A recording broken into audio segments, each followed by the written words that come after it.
Let's think about Isavasyopanishad today.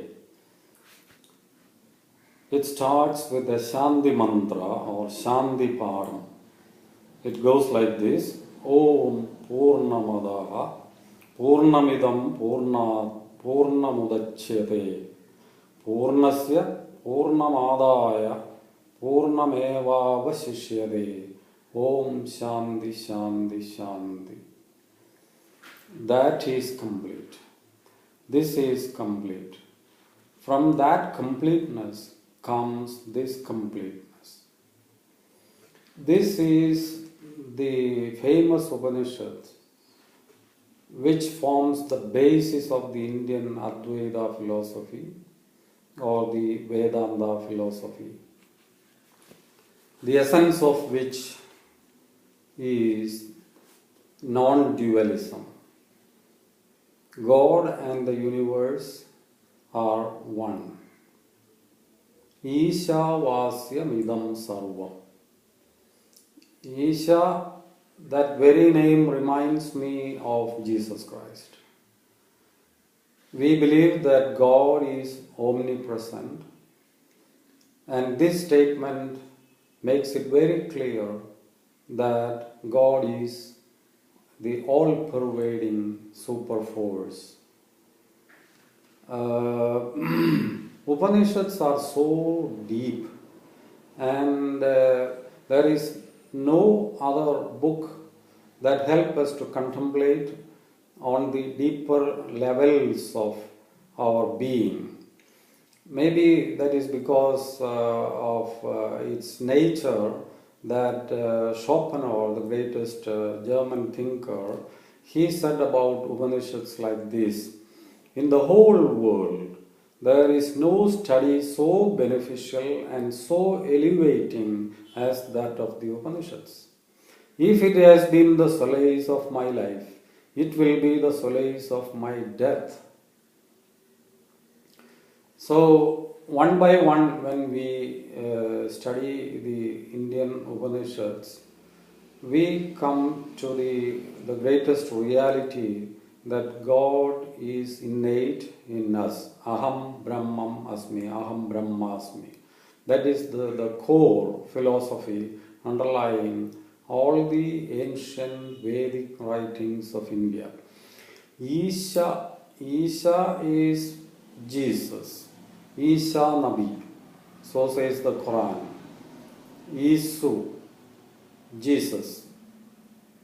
So Jesus was foreshadowed in the Vedic writings. There are so many philosophers who think like that, and there have been several books written on this topic of Christ in the ancient Vedic writings. And we know that Raimundo Panikkar, he believed about the anonymous Christ or the unknown Christ in Hindu writings or the ancient Indian writings. So let's forget that for the time being. Isavasyopanishads teaches us that God is the all-pervading force. So many philosophies have been formed out of this belief that God and the universe, God and human beings, God and the whole creation, they are one.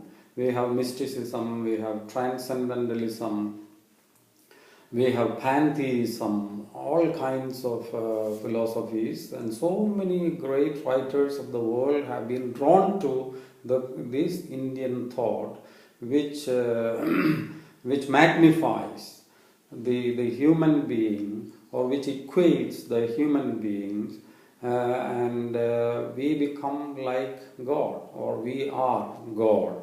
So Isavasyopanishad is the basis for this kind of a deeper philosophy. It says, as I said in the beginning, Brahma is complete, and also the universe is complete. Everything is part of this cosmic energy. By just learning this one Upanishads, they say, the Indian Pandits say, we can cross the ocean of ignorance and we can understand the real nature of knowledge. Eternal life is the most ambitious aspect that we aspire for. So everyone has a feeling that he is not of this world.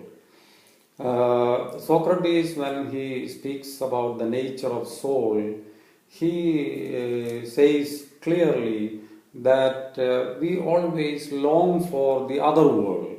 We have the otherworldly nature because of our soul, and it is always longing to be back in its original home.